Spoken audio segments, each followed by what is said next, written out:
Quand on arrive au Japon pour la première fois, on vit toujours les mêmes situations. Restaurant, combini, hôtel, transport. Et dans chacune de ces situations, les Japonais répètent toujours les mêmes phrases. Le problème, ce n'est pas de ne pas parler japonais. Le vrai problème, c'est de ne pas reconnaître ces phrases-là. Celles que vous allez entendre tous les jours. Et ça crée un stress inutile pour des situations qui sont pourtant très simples. Aujourd'hui, je vais vous donner 15 phrases indispensables en japonais qui vont vous simplifier grandement le voyage. Premier exemple très concret. Vous entrez dans un restaurant, on va systématiquement vous dire « Nanme-sama desu ka ?» Ça veut dire « Vous êtes combien ?» Même sans parler japonais, si vous vous attendez à entendre cette phrase, vous pouvez tout simplement répondre avec vos doigts. Hitori, futari, sannin. Rien qu'avec ça, vous venez déjà de résoudre un problème de communication. Parce que ce qui bloque la plupart des touristes au Japon, ce n'est pas le vocabulaire, c'est de ne pas reconnaître la phrase au moment où on l'entend. Et c'est exactement l'objectif de cette vidéo. Faire en sorte que quand vous entendrez ces phrases au Japon en situation, vous les reconnaîtrez immédiatement. Et vous allez voir que certaines phrases de cette vidéo, vous allez les utiliser plusieurs fois par jour pendant votre voyage. Dans un restaurant, on vous demande « Nanme-sama desu ka ?» combien vous êtes, mais si vous allez dans un fast-food, la question ne sera pas la même. À la caisse, on va plutôt vous demander « Tennai de mochikaeri desu ka ?» Ça veut dire « sur place ou à emporter ». Si vous mangez sur place, vous pouvez tout simplement répondre « Tennai de » ou « Tennai de onegai shimasu ». Si c'est à emporter, mochikaeri de onegai shimasu. Même si vous ne faites que répéter le mot que vous venez d'entendre, ça suffit largement. La personne en face comprendra immédiatement. Encore une fois, le but ce n'est pas de parler parfaitement japonais, c'est plutôt de reconnaître la phrase en situation, pour éviter ce petit moment de flottement à la caisse où tout le monde vous regarde. Et même si vous n'êtes pas très confiant, un simple geste suffit. Tennai de, je mange ici. Mochikaeri, je prends le sac à emporter. En général, ça marche. Mais si vous voulez être sûr de la prononciation et éviter les moments de stress, vous pouvez faire comme moi et travailler ces phrases avec un professeur japonais. C'est exactement ce que j'ai fait pour préparer cette vidéo. Et pour ça, j'ai utilisé iTalki. Nanme-sama desu ka? そうですね。何名様ですか？答えるときは、一人です。とか、二人です。何名様ですか？一人です。はい。二人です。そうです。三人です。そうです。店内でもそうですね。ここで食べますとか。もし店内では覚えてなくて、ここだけでも大丈夫。iTalki permet de travailler des cours particuliers avec des professeurs natifs en tête-à-tête, entièrement personnalisés selon votre niveau, vos objectifs et bien entendu, votre voyage. Moi par exemple, j'ai choisi Yusuke, un professeur japonais qui vit à Fukuoka. Et avec lui, j'ai travaillé les 15 phrases que je vous présente dans cette vidéo. L'avantage avec les cours particuliers, c'est que vous avez toute l'attention du professeur qui peut corriger votre prononciation immédiatement. Vous pratiquez en conversation réelle avec un professeur natif, ce qui permet d'améliorer rapidement votre compréhension et votre expression orale. L'inscription sur la plateforme est gratuite et on peut explorer les profils parmi plus de 30 000 professeurs dans le monde. Ce n'est pas limité aux japonais, mais ici, c'est évidemment ce qui nous intéresse. Dans les profils, on sélectionne parle japonais, locuteur natif. Vous pouvez choisir votre professeur de japonais selon votre niveau, vos objectifs ou même la langue qu'il parle. Par exemple, vous pouvez filtrer ceux qui parlent aussi français si vous êtes débutant. Autre point important, c'est sans abonnement, on paye à la leçon. Donc vous avancez à votre rythme en fonction de votre emploi du temps. Il y a aussi une application mobile, ce qui permet d'apprendre depuis votre téléphone et de recevoir des rappels avant votre cours. Donc si vous avez envie de tester, vous pouvez cliquer sur le lien dans la description. Et en plus, avec mon code promo, pour tout achat de 10 €, vous bénéficiez d'une réduction immédiate de 5 €. Mais attention, l'offre n'est valable que pour les 50 premiers. Bon, on continue avec les phrases indispensables pour voyager au Japon. Parce qu'il reste un problème très courant pour les touristes. Comment commander quand on ne sait pas lire le japonais? Et ça, c'est probablement la phrase la plus utile de cette vidéo. Imaginons que vous êtes dans un petit restaurant. Le menu est entièrement japonais. il y a des photos, mais vous ne savez ni lire ni prononcer le nom du plat. Et là, le serveur arrive pour prendre la commande. Bonne nouvelle, vous n'avez pas besoin de lire quoi que ce soit. Il suffit de montrer du doigt et de dire « Kore onegai shimasu ». « Kore » veut dire « ceci » et « onegai shimasu » c'est une manière polie de dire « s'il vous plaît ». Donc littéralement, ça, s'il vous plaît. Si l'objet est un peu plus loin, par exemple, derrière le comptoir, vous pouvez aussi dire « Sore onegai shimasu ». Kore, quelque chose près de vous. Sore, quelque chose un peu plus loin. Et ça fonctionne partout.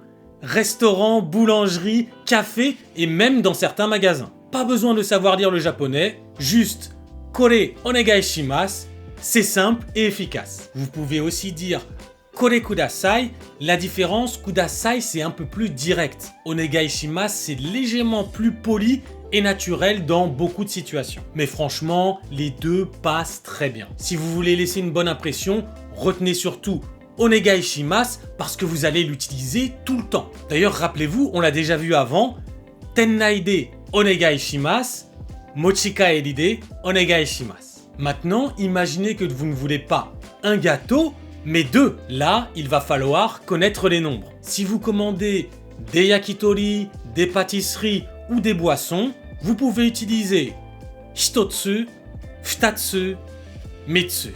Donc si on combine tout ce qu'on a vu jusqu'à maintenant, vous pouvez dire Kore, futatsu, onegai shimasu. Ça, deux, s'il vous plaît. On est au restaurant, biru, mitsu, yakitori, futatsu, onegai shimasu. Peut-être que vous avez déjà entendu une autre façon de compter en japonais. Ichi, ni, san. Ça veut aussi dire 1, 2, 3. Alors, quelle est la différence? Ichi, ni, san, c'est la forme de base des nombres. On l'utilise pour compter en général, alors que hitotsu, futatsu, mitsu est très pratique quand on commande des objets sans se compliquer la vie. Parce que oui, en réalité, au Japon, on utilise des mots différents suivant ce qu'on compte. Une feuille, un verre, une personne, mais ne vous inquiétez pas, pour un voyage, si vous retenez juste hitotsu, futatsu, mitsu, vous êtes déjà largement au-dessus de la moyenne des touristes. Maintenant qu'on sait commander et préciser la quantité, il reste une question très simple. Combien ça coûte? En japonais, vous pouvez demander Ikura desu ka? Ça veut tout simplement dire combien ça coûte. Par exemple, vous êtes dans un marché, dans une boutique de souvenirs ou devant un produit qui n'a pas de prix, vous pouvez montrer l'objet et dire Kore wa ikura desu ka? Ça, combien ça coûte? Tout simplement. Vous avez peut-être remarqué que j'ai dit Kore wa ikura desu ka? Mais honnêtement, même si vous dites Kore ikura desu ka ou tout simplement ikura desu ka, ça fonctionne tout aussi bien. En plus, dans beaucoup de magasins au Japon, on vous écrira le prix directement sur une calculatrice, donc c'est pratique si vous ne comprenez pas les nombres à l'oral. Une fois que vous avez le prix, direction la caisse. Et là, tout va très vite. Le caissier scanne vos articles, vous dit le montant, vous payez, et là, il vous pose une question que 90% des touristes ne comprennent pas. Reiji bukuro irimasu ka? Reiji bukuro irimasu ka? Ça veut tout simplement dire est-ce que vous avez besoin d'un sac plastique? Au Japon, depuis 2020, les sacs plastiques sont devenus payants. Donc on vous demande systématiquement si vous en voulez un. Le problème, c'est que la phrase arrive très vite. Reiji bukuro irimasu ka? Et là, vous avez déjà payé, vous regardez, vous hésitez et vous ne savez pas quoi répondre. Si vous voulez un sac, hai onegai shimasu. Oui, s'il vous plaît. Si vous n'en voulez pas, ie daijoubu desu. Non, c'est bon. Vous avez peut-être remarqué qu'on vient d'utiliser les 3 mots les plus utiles du japonais. Hai, ie, daijoubu desu. Et ces 3 mots-là, vous allez les utiliser dans énormément de situations au Japon. Hai, ça veut dire oui, simple. Mais attention, au Japon, hai peut aussi vouloir dire oui, j'ai compris et pas simplement oui, j'accepte. Ie avec 2 i, hein. Ie, ça veut dire non. Et maintenant, le mot magique, daijoubu desu. Suivant la situation, ça peut vouloir dire c'est bon, ça va, pas de problème. Et vous allez l'entendre partout. Vous allez au combini, on vous propose un sac Reiji bukuro irimasu ka? Ie, daijoubu desu. Non, c'est bon. Toujours au combini, vous achetez un bento, on vous demande Atatamemasu ka? Je vous le réchauffe? Oui. Hai, onegai shimasu. Non. Ie, daijoubu desu. Donc c'est vraiment une expression passe-partout. Retenez bien cette phrase, daijoubu desu. Vous avez mangé, tout s'est bien passé, c'était très bon, et là, vous attendez. Mais au Japon, le serveur ne vous apporte presque jamais l'addition automatiquement. Il faut la demander. Et pour ça, vous pouvez dire Okaike onegai shimasu. Ça veut dire l'addition, s'il vous plaît. Ou sinon, vous pouvez aussi faire un geste au serveur. Mais attention, ce n'est pas le même geste qu'en France. En France, on fait semblant de signer, mais au Japon, on fait un X avec les deux index. Ça, au Japon, ça veut dire l'addition, s'il vous plaît. Petit détail important, au Japon, dans beaucoup de restaurants, le serveur pose un petit ticket sur votre table pendant le repas. Et au moment de partir, avec ce ticket, vous allez directement à la caisse pour payer à côté de la sortie. Donc ne restez pas 20 minutes à attendre, c'est normal qu'on ne vienne pas vers vous spontanément. Et si le serveur est occupé et que vous ne parvenez pas à attirer son attention, vous pouvez légèrement lever la main et dire « Sumimasen ». Et justement, ce mot-là, vous allez l'utiliser partout au Japon. « Sumimasen », ça peut vouloir dire « excusez-moi »,« pardon »,« désolé » ou même un petit merci. Mais en réalité, c'est surtout un mot magique pour attirer l'attention, s'excuser ou passer poliment. Vous voulez appeler un serveur, Sumimasen. Vous voulez poser une question dans la rue, Sumimasen, toire wa doko desu ka? Vous bousculez quelqu'un dans le métro, Sumimasen. C'est un mot très japonais. On s'excuse beaucoup au Japon, même pour des petites choses, et utiliser Sumimasen, ça montre immédiatement que vous faites un effort. Si jamais vous avez besoin d'aide pendant votre voyage et que vous interpellez un japonais avec Sumimasen, vous avez beaucoup plus de chances qu'il vous aide plutôt que si vous lui dites Excuse me. Vous avez peut-être aussi déjà entendu Komen nasai. Ça veut aussi dire désolé. Mais la différence c'est que Komen nasai est plus personnel, plus émotionnel et s'utilise surtout avec les amis, la famille ou alors avec les collègues. Dans un restaurant, dans la rue ou dans un magasin, on utilise presque toujours Sumimasen. C'est poli, c'est sûr et ça fonctionne partout. Et maintenant que vous savez attirer l'attention, on va pouvoir poser des questions. Imaginez, vous êtes à Tokyo, peut-être à la gare de Shinjuku, il y a du monde, des panneaux partout, des sorties dans tous les sens et vous cherchez les toilettes. Là, vous allez vous approcher de quelqu'un et dire Sumimasen, toire wa doko desu ka? Ça veut dire où sont les toilettes. Si vous cherchez la gare, Shinjuku eki wa doko desu ka? Où est la gare de Shinjuku? Petit détail important, il faut bien rajouter le eki après Shinjuku, eki qui veut dire gare, parce que si vous dites juste Shinjuku wa doko desu ka? Ben Shinjuku, c'est là, vous êtes déjà dedans. Vous cherchez la gare, pas le quartier. Si vous cherchez la sortie, Deguchi wa doko desu ka? Où est la sortie? Donc la structure est simple. Le lieu, wa, doko desu ka? Quelque chose, c'est où? Et maintenant, petite subtilité très utile, quand quelqu'un vous répond, vous allez souvent entendre koko. Koko, ça veut dire ici. Ou soko. Soko, ça veut dire là-bas. Généralement, pas très loin. Donc si la personne vous montre quelque chose juste à côté, koko desu. C'est ici. Si elle pointe un peu plus loin, soko desu. C'est là-bas. Et même si vous ne reconnaissez pas tout le reste de la phrase, si vous reconnaissez koko ou soko, vous avez l'essentiel. Quand je suis venu au Japon pour la première fois en 2005, on n'avait pas de smartphone, pas de Google Traduction, et juste connaître cette phrase doko desu ka, ça m'a vraiment sauvé dans pas mal de situations où j'étais complètement perdu. Mais parfois, la personne vous explique le chemin très gentiment, très précisément, à droite, puis à gauche, puis vous prenez l'escalator et encore à droite, et vous essayez de suivre, mais vous avez besoin de 2 secondes pour regarder votre plan. Dans ce cas-là, vous pouvez dire « Chotto matte kudasai ». Ça veut dire « Attendez s'il vous plaît ». À la caisse, si on vous parle trop vite, « Chotto matte kudasai ». Au restaurant, si le serveur vient, vous n'êtes pas prêt à commander, « Chotto matte kudasai ». à la réception de l'hôtel, on vous demande votre passeport, vous avez du mal à le trouver, chotto mate kudasai. C'est la phrase au Japon qui vous permet de temporiser et qui vous donne quelques secondes pour respirer.